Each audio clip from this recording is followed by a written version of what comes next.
Bom, irmãos, nós, em relação a outros ministérios, nós temos uma ênfase como igreja. Nós cremos na mensagem da graça. E você pode observar que a grande maioria das igrejas, eles misturam lei e graça. Isso invalida a graça. Nós temos uma mensagem, isso é muito poderoso, porque fomos libertos. Já não há nenhuma condenação para aqueles que estão em Cristo Jesus. Mas uma outra ênfase do nosso ministério é sobre a visão dos vencedores. E é muito negligenciado sobre essa questão do reino. As pessoas às vezes não conseguem separar. Eles acham que reino e salvação é a mesma coisa. E o meu objetivo hoje é mostrar para você, à luz da palavra de Deus, que há uma grande diferença sobre a questão da salvação e do reino. E aqui nós lemos um texto bíblico onde Paulo diz que a salvação, ela é de graça. É o maior presente que alguém pode receber. E nós costumamos dizer que Deus ele é tão rico, tão generoso, de modo que Ele não está vendendo a salvação. Ele nos deu gratuitamente. Você e eu recebemos de graça, foi um presente. E nós somos pobres demais para podermos comprar a salvação. Não existe essa barganha de você comprar a salvação. A maioria dos crentes hoje, se você for conversar com eles, você vai perceber, você pergunta, ele fala, olha, o que você está fazendo na igreja? Eles vão dizer, olha pastor, nós estamos buscando a nossa salvação. Como se eles pudessem comprar a salvação. Então não existe nada que eu possa fazer, nenhum trabalho para receber a salvação. A salvação ela não é comprada, ela é recebida pela fé. Amém. É um dom gratuito de Deus. E por que Deus nos deu? Para que nenhum homem se glorie nisso. Esse é o Evangelho. Ninguém vai se gloriar diante de Deus dizendo, Senhor, olha só, eu trabalhei muito, estou aqui porque eu mereço. Na verdade, nós só podemos dizer que recebemos. Que na verdade o grande preço foi pago por Ele. Ele pagou esse preço por mim e por você. Então a salvação ela é de graça. Quando você crê e recebe a salvação, você recebe junto com ela o Espírito Santo, que é o maior presente que Deus pode dar para alguém. Você recebeu a maior dádiva que o ser humano pode receber. Pela fé nós recebemos o Espírito Santo. Deus te escolheu em Cristo Jesus. Nós temos o Espírito Santo pela fé. Recebemos o Espírito Santo. Ele habita agora dentro de nós. Recebemos por meio do sacrifício. Eu posso afirmar a você, nenhum pecador entrará no céu. Ninguém está qualificado a entrar no céu. E a maneira de entrarmos no céu só existe uma. A Bíblia diz que no Calvário houve uma grande troca. Ele recebeu o que era nosso, nós recebemos o que era dele. Amém. O que era nosso era o pecado. O que era nosso? A enfermidade. O que era nosso? A miséria. E no lugar da condenação, Ele nos deu a vida. No lugar da pobreza, Ele nos fez prósperos. No lugar da maldição, Ele te chamou para você viver uma vida abundante. Amém. Houve uma troca. Ele nos deu, como disse o apóstolo Paulo no livro de Gálatas, capítulo 3, verso 13. Ele levou a maldição da lei, nos dando gratuitamente a sua abundância. Nós somos o que Ele é. A Bíblia diz que Ele recebeu os nossos pecados e nós recebemos a sua justiça. E por isso nós podemos entrar no céu. Por quê? Porque nós recebemos a justiça de Deus em Cristo Jesus. Glória a Deus. Sabe, os nossos pecados têm consequência, mas não há condenação diante de Deus. Não há nenhuma condenação diante de Deus. Porque Cristo levou as nossas maldições. Quando você recebe o Espírito Santo, você se tornou filho. E muitas pessoas não entendem que a salvação é um presente que nos é dado instantaneamente. Agora, depois que eu sou filho, agora espera-se que eu manifeste o reino de Deus. Paulo diz o seguinte, que Deus nos tirou do império das trevas, Colossenses capítulo 1, verso 13, e nos transportou para o reino do Filho do seu amor. Quando Cristo esteve na terra, ele disse, olha, é chegado até vocês o reino dos céus. Por quê? Porque o rei tinha se manifestado. Aleluia. O rei está estabelecendo o seu reino. E esse rei nos transportou do império das trevas e nos trouxe para o reino do Filho do seu amor. Agora, meu irmão e minha irmã, nós somos salvos não para sermos salvos. Nós somos salvos não para recebermos a salvação. Nós somos salvos para manifestarmos o reino de Deus. Amém. E quando nós falamos do reino, existe uma recompensa. Nós precisamos buscar a recompensa. No livro de Mateus, capítulo 6, verso 33, está escrito assim, ó, Jesus falou, buscai, pois, em primeiro lugar, o que, irmãos? O seu reino e a sua justiça, e todas as outras coisas nos serão acrescentadas. O que Jesus está falando? Quando você recebe a natureza de Deus, foi colocado no reino do Filho do seu amor, busque agora as coisas desse reino. O seu coração precisa ser movido pelas coisas do reino. Agora, qual que é o nosso problema?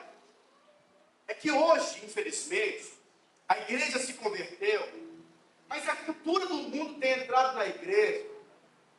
E se o pastor e os líderes não servirem às necessidades do povo, eles mudam de igreja. As pessoas, elas receberam uma mentalidade que não é a mentalidade do reino. Nós entendemos, sim, sobre a graça. E Paulo diz que a graça é o combustível para você trabalhar mais na dependência. Paulo diz no livro de, não sei se é 2 Coríntios, é 1 Coríntios, capítulo 10, 15. Ele fala, olha, porque eu recebi a graça de Deus em mim não será vã. Pelo contrário, eu trabalhei mais do que outros. Mas não eu, mas a graça de Deus em mim. Ou seja, a graça de Deus te dá combustível para você manifestar o reino dos céus. Amém. E quando o Senhor diz, olha, buscar em primeiro lugar o seu reino, Ele está dizendo o seguinte, olha, existe algo no reino que você e eu precisamos ter. Agora, qual que é o grande problema? O grande problema é que nós nos convertemos e nós estabelecemos no nosso coração os nossos alvos. Um bom casamento, bons filhos, uma empresa muitíssimo abençoada, a sua casa própria. Tem algo errado nisso? Não tem. Mas se você continua lendo o texto, você vai perceber que o texto diz o seguinte, olha, e as demais coisas vos serão acrescentadas. Você pode sim ter esses alvos, mas em primeiro lugar tem que ser os alvos do reino. E o que é o alvo do reino? No livro de Efésios, capítulo 4, verso 8, está escrito assim, ó, que ele levou cativo o cativeiro e distribuiu, entregou dons aos homens. Existem dons espirituais que foram entregues a nós, foi distribuído. E sabe, eu gosto muito, a Ângela disse que ela ama o dom da profecia. E sabe qual que tem sido o desejo do seu coração no reino de Deus? Paulo, quando escreve para os irmãos da igreja de Corinto, o livro de 1 Coríntios, capítulo 12, ele fala sobre os dons espirituais. Ele começa dizendo assim, olha, eu não quero que vocês sejam ignorantes acerca dos dons espirituais. Já se passaram mais de 2000 anos desde que ele falou essas verdades. E ainda hoje nós percebemos que há muita ignorância sobre os dons espirituais. Mas buscar o reino é você conhecer os dons espirituais. Buscar o reino é você gerar filhos espirituais para Deus. Uma vez que você recebe o Espírito Santo, o que se espera de você é que você manifeste o reino de Deus. O natural é nós nos depararmos com pessoas, e principalmente ímpios, e perceber oportunidade de orarmos por pessoas enfermas e elas serem curadas. Mas sabe, a cultura do mundo tem invadido as nossas vidas, que nós somos tímidos. Mas a Bíblia diz que depois de nascido de novo, você precisa buscar o galardão. Galardão é recompensa. Diz a Bíblia no livro de 1 e 2 Coríntios, capítulo 5, verso 10, que todos nós iremos comparecer diante do tribunal de Cristo. Para quê? Para condenação? Não! Mas nós iremos comparecer diante do tribunal de Cristo para recebermos o bem ou o mal que nós fizemos em relação ao corpo de Cristo. A Bíblia diz que naquele dia alguns receberão recompensa. Deixa eu te falar. O desejo por recompensa é algo que Deus colocou no coração do homem. E nós podemos ver isso muito claro na Bíblia. Você pode perceber que quando Davi ele chega no campo de batalha e o Golias está gritando: tem algum homem aí para lutar contra mim? E aí Davi diz o seguinte: qual que é a recompensa de quem derrubar o gigante? A mesma coisa acontece no reino. A Bíblia diz que o Senhor vai nos recompensar. Existem ambições no seu coração em relação às coisas do reino. Eu não sei quanto a você, mas eu desejo ver mortos sendo ressuscitados pelo poder do Espírito Santo. Amém. Milagres criativos. Eu fico louco quando eu vejo aqueles pastores orando, ou aqueles evangelistas, e quem não tem perna, a perna começa a crescer. Isso tem que ser o desejo dos nossos corações. O Espírito Santo falou comigo há tempos atrás que nós não temos recebido as coisas dos céus porque Deus tem olhado para o seu coração e tem percebido que esse não é o desejo do seu coração.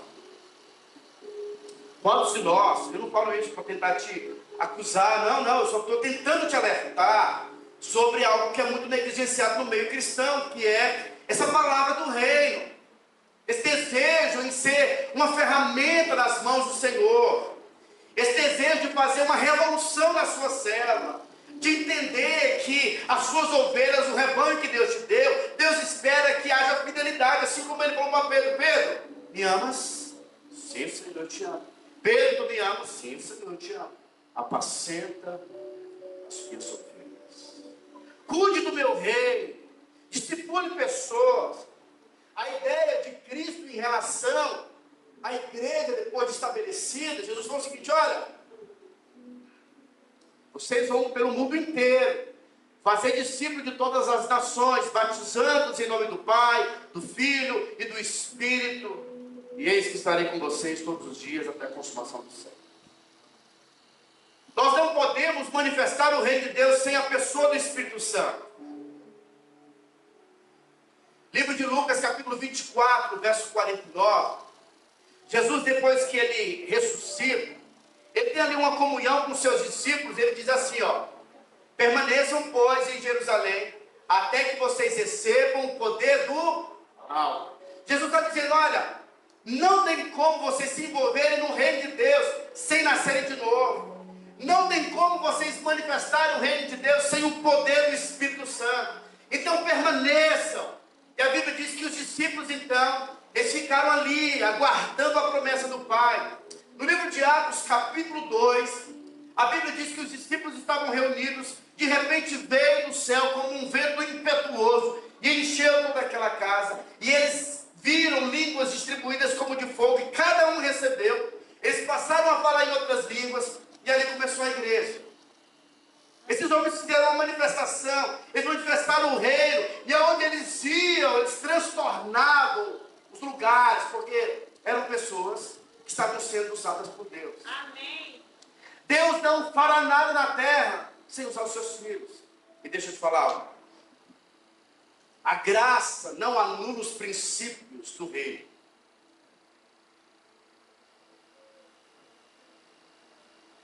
Quando nós nos batizamos, o batismo é um convite para a morte. Você está se identificando com Cristo. Jesus disse que quem quer ser discípulo, negue-se a si mesmo, tome a sua cruz e siga. Jesus também disse que se o grão de trigo cai na terra e não morrer, fica ele só. Mas se ele morrer, ele produz muitos frutos. Qual que é o nosso problema? Nós queremos viver para nós mesmos. Paulo diz que a vida cristã, 2 Coríntios capítulo 9, é como a vida de um atleta. Ele diz que um atleta em tudo se domina, e ele se domina para receber uma coroa que vai ser esquecida, uma coroa corruptível. Nós também estamos nessa corrida, mas nós estamos em busca de uma coroa que é incorruptível, um prêmio. E Paulo diz, olha, muito mais nós. É normal para um cristão, depois que ele se converte, viver uma vida de disciplina, viver uma vida de oração. Paulo disse, olha, eu oro em outras línguas mais do que todos vocês. Parece ser arrogância, mas em outras palavras, Paulo está dizendo, olha, eu não confio na minha sabedoria, no meu intelecto, por isso eu dependo mais de Deus do que vocês, porque o poder de Deus vai se aperfeiçoar nas minhas fraquezas. Quanto mais eu oro, mais eu estou dependendo. Isso é vida de disciplina, e oração é um negócio espiritual. É difícil orar, porque a nossa carne não quer, você vai contrariar a sua carne. E Paulo está dizendo, olha, se vocês agora estão no reino, vocês precisam aprender a se dominar, dizer não para a sua carne. Amém. Eu lembro que na época do seminário, eu ouvi falar de alguns seminaristas, que eles tinham que ler muito, eles estavam com sono, eles subiam em cima do vaso para ler. Eles diziam o seguinte, se eu quero dizer que eu estou encrencado. Mas aí eles começavam a ler e se disciplinavam, porque no reino, em tudo, você precisa se dominar. O convite para a vida cristã é um convite de morte. Sabe, é o convite de você pegar os seus projetos e falar, Deus, estão aqui os meus projetos, porque agora eu quero os teus projetos. Aleluia. Porque de uma maneira arrogante nós achamos, é claro que a gente não fala isso, mas a gente acha que nós somos melhores do que Deus. Você fala, não, pode deixar que os meus sonhos eu vou realizar na força de Deus. Mas na verdade Deus está te convidando para entrar nos sonhos dele. E o interessante é que os nossos sonhos, o sonho de Deus está interligado. Mas por causa do seu ego, você atrapalha Deus. O desejo de Abraão era ter um filho. Deus falou o seguinte, não, muito bem, Abraão, você quer um filho, mas eu quero fazer de você o pai de uma numerosa nação. Quero te colocar na galeria dos grandes homens de Deus. A Bíblia diz que Ana queria um filho, mas a motivação do coração dela era errada. Ela estava lutando com Penina, que era a outra esposa do seu marido, e ela queria competir. E quando ela chegou no seu limite, ela falou, Deus, eu desisto. Se o Senhor me der um filho, eu te devolvo. Deus falou o seguinte, agora eu vou agir. O desejo dela era um filho, mas ela colocou o sonho nas mãos de Deus. Deus falou o seguinte, agora eu posso trabalhar na sua vida. Então, enquanto você não parar de querer ser melhor do que Deus, não tem como Deus agir na sua vida. No reino, nós precisamos entregar as nossas rédeas naturais e dizer o seguinte, eu quero aquilo que é a vontade de Deus para a minha vida. Haverá recompensas. Na obra de Deus, Paulo diz assim, ó, ele usa uma analogia, figuras de linguagem, para tentar explicar a nós princípios espirituais. 1 Coríntios capítulo 3, verso 10, Paulo diz assim, ó, segundo a graça de Deus que foi me dada, lancei o fundamento como um prudente construtor, e outro edifica sobre ele. Porém, cada um veja como edifica, porque ninguém pode lançar outro fundamento além do que foi posto, o qual é Jesus Cristo. Contudo, se o que alguém edifica sobre o fundamento é ouro, que irmãos? Prata, pedras preciosas, madeira, feno, palha, manifesta, se tornará obra de cada um. Pois o dia, perceba que o dia aí é com D maiúsculo, pois o dia a demonstrará, porque está sendo revelado pelo fogo, e qual seja a obra de cada um, o próprio fogo provará. Se permanecer a obra de alguém que sobre o fundamento edificou, esse receberá o quê? Galardão. A palavra galardão no original significa recompensa.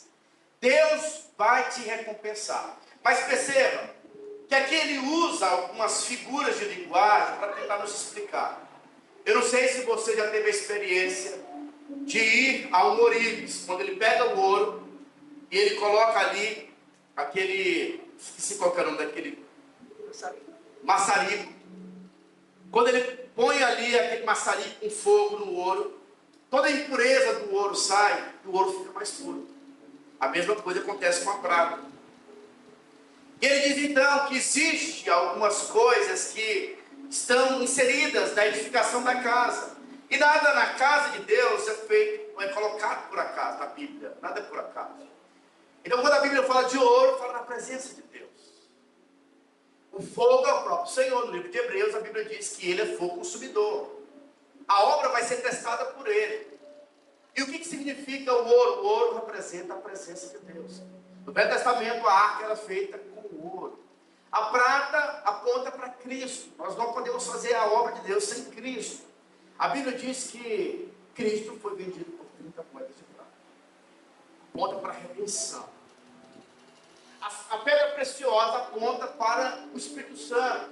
O trabalhar, o lapidar. O trabalho do Espírito Santo é mudar o nosso caráter ao ponto de nós sermos transformados tal qual ele é. Paulo diz que Deus levanta na igreja apóstolos, profetas, evangelistas, pastores e mestres, com vista ao treinamento dos santos para que todos cheguem à estatura do varão perfeito, que é Cristo. Ou seja, nós estamos sendo lapidados nessa obra para nos parecermos com Cristo. Então, no reino de Deus, nós estamos edificando uma casa para o Senhor. Esse é o trabalho do reino. Mas nós não podemos, de forma alguma, edificar a obra de Deus com madeira, palha e feno. O que significa a madeira? As obras dos homens, a natureza humana. O que significa a palha? O trabalho do homem, que tem volume, mas não tem realidade. Quando o fogo vem, tudo vira cinza. E o feno? A inconstância do homem. Eu quero hoje, amanhã não quero. E o Senhor diz o seguinte: olha, para você edificar a obra, você precisa ser potencializado com o poder do Espírito Santo. Mas sabe, irmãos, não faz sentido os filhos que foram lavados pelo sangue do Cordeiro, aqueles que têm o Espírito Santo dentro de si, quando nós falamos que vai ter um impacto aqui no prédio da igreja, você ficar de fora, você não participar. Não faz sentido nós falarmos que vamos batizar pessoas e você não falar: Deus, esse é o alvo do meu coração, eu quero ganhar uma pessoa para me batizar. Sabe qual tem sido as ambições? Porque, deixa eu te falar, meu irmão, a Bíblia diz que todos nós recebemos talentos, dons. E aquele que confiou a nós os seus dons, ele voltará e não tardará. Aleluia! E ele vai perguntar: Bia, mostra-me as suas mãos. Qual tem sido o desejo do nosso coração? Você tem sido alguém movido, você conhece a voz do Espírito Santo. A Bíblia diz que as suas ovelhas, eles ouvem e conhecem a voz do seu bom pastor. Não, eu sei quando Deus está falando. Eu sei os dardos inflamáveis do diabo da minha mente. Eu sei que eu fui chamado para marcar a vida de pessoas. Eu fui chamado para ter um legado. Eu fui chamado para marcar uma cidade. Eu fui chamado para invadir a cultura do inferno e manifestar a cultura do céu. Eu fui chamado para ver famílias sendo restauradas, jovens sendo libertos. Eu fui chamado para ver crianças falando em outras línguas, crianças ganhando seus pais. Eu fui chamado para ver jovens entrando em escola e, sabe, fazendo com que outros jovens entreguem a maconha, entreguem a arma. A cultura celestial chegando antes do suicídio, do homicídio. As bocas de fumo sendo, sabe, mudadas. Mas isso só vai acontecer com gente que entendeu que precisa manifestar o reino dos céus. E a Bíblia diz que só há recompensa para quem tem boas obras. As obras que nós realizamos não é para recebermos salvação, porque a salvação nós já recebemos. Uma vez filho, sempre filho, como disse João. João capítulo 1, verso 12. João disse, olha, todos quanto receberam, ele deu o poder de serem feitos filhos de Deus, a saber, os que creem em seu nome. Se você crê no nome, se você crê em Jesus, você recebeu o poder para ser filho. Amém. Se você é filho, você também é herdeiro.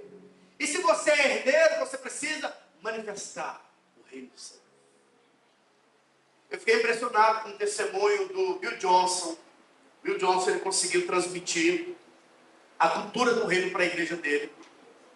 E é normal as famílias, os jovens irem para os restaurantes, de repente eles começam a orar ali para os garçons, liberando palavra de conhecimento, palavra de sabedoria. E os garçons, eles choram, entregam as suas vidas para Jesus. No livro dele ele diz também que muitos jovens, ele olha para os enfermos e já imediatamente eles percebem que aquilo é uma oportunidade que o Senhor está dando a eles de orarem. Você não precisa esperar coisas poderosas acontecerem com você. Você só precisa ter consciência de que o Senhor está com você. E esses sinais vão de acompanhar aqueles que creem. No meu nome vão expelir demônios. No meu nome vão colocar as mãos sobre os enfermos e eles serão curados. No meu nome eles irão profetizar. Ou seja, ele não está dizendo que você precisa sentir um arrepio, não. Você precisa apenas se posicionar. Eu sou filho do reino e fui chamado para expressar o reino do céu. Se o mundo está aguardando a manifestação dos filhos de Deus, você também precisa ter uma expectativa de dizer: hoje eu vou manifestar o céu. Se você não cria aquela atmosfera, aquela expectativa, as coisas não vão acontecer. As obras que Deus espera de nós é uma obra que é fruto da fé. Então o Senhor espera que eu e você apliquemos fé. Amém. Não sei quanto a você, irmãos, mas eu quero uma grande recompensa do Senhor. Amém. Eu espero o galardão do Senhor. A salvação é de graça. Nós podemos ilustrar isso como um homem muito rico que decidiu, ele viu alguém pobre e falou o seguinte: olha, eu vou pagar a sua mensalidade, a sua inscrição na escola particular, vou pagar todas as mensalidades, vou pagar o material para você estudar nessa escola, mas se você vai passar de ano, vai depender de você. Ou seja, esse homem rico é o Senhor, nos deu a salvação de graça. Mas em relação ao reino, vai depender da nossa resposta, da dependência da presença dele. Vocês estão entendendo? Amém. Não enterre o talento que Deus deu a você. Deus deseja usar a todos nós.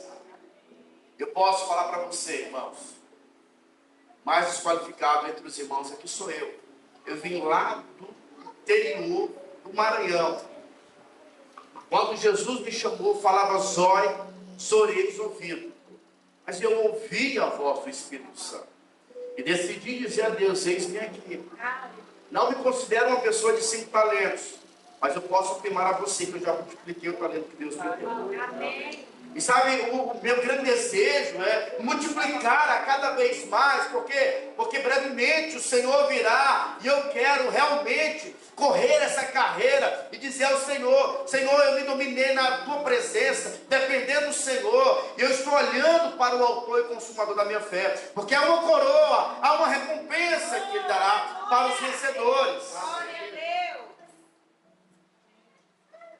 Então decida ser um crente vencedor. Não seja um crente meia boca, mais ou menos.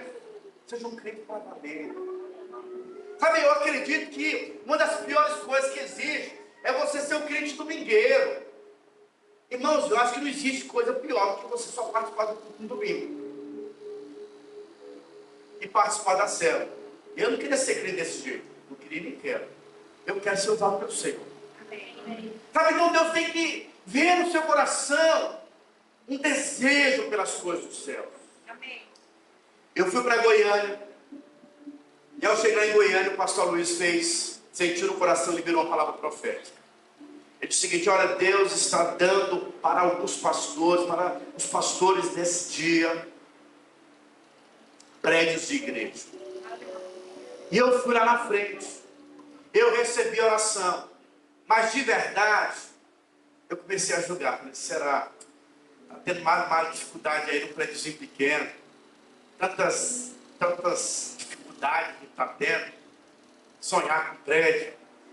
E o Espírito Santo me falou quando eu voltei aqui, porque eu vi muito testemunho de pastores que compraram o prédio próprio. Começaram a construir. E o Espírito falou para mim: você não recebeu, porque isso não era um desejo.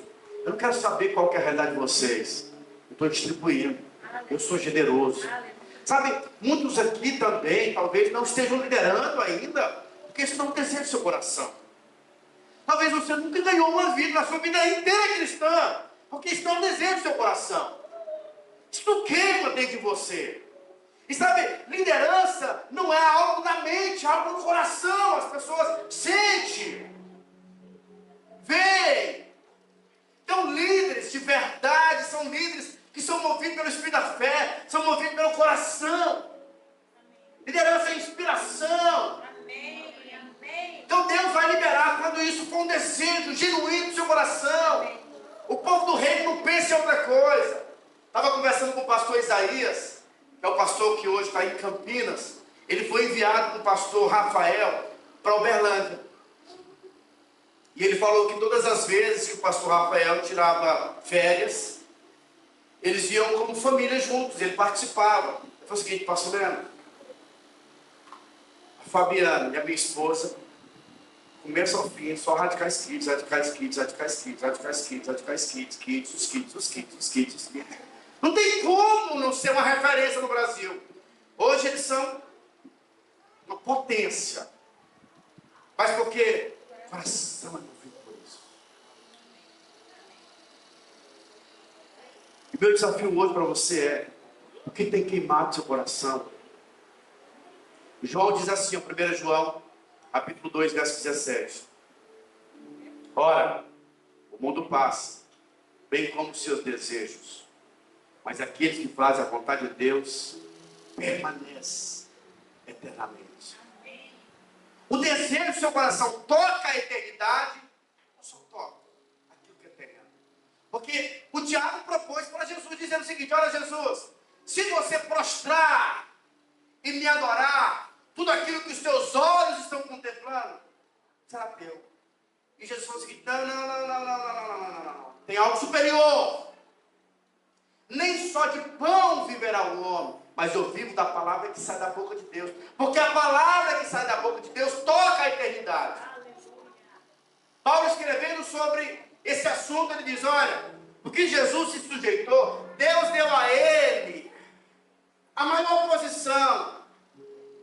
A autoridade de Jesus é no céu, na terra e debaixo da terra. Jesus decidiu tocar a eternidade. A Bíblia diz que Moisés, ele era filho da filha de Faraó, mas ele decidiu, depois de um homem formado, se tornar um homem formado, abriu mão da herança faraônica, porque ele tinha recebido algo superior. Entrou na galeria dos homens que tocaram a eternidade. Sabe, esse é o nosso convite. A sua vida é muito curta para ser pequena. Então não perca de vista o propósito de Deus. Entenda que o propósito de Deus não é lugar de segurança, é lugar de morte. Você foi chamado para morrer, semana após semana, levando lanche para o povo às vezes que nem vai reconhecer, pregando para quem às vezes vai falar mal de você depois, gastando gasolina, tempo. E Deus está falando o seguinte: eu estou vendo tudo isso aí e estou te recompensando. Haverá galardão na terra e também no céu.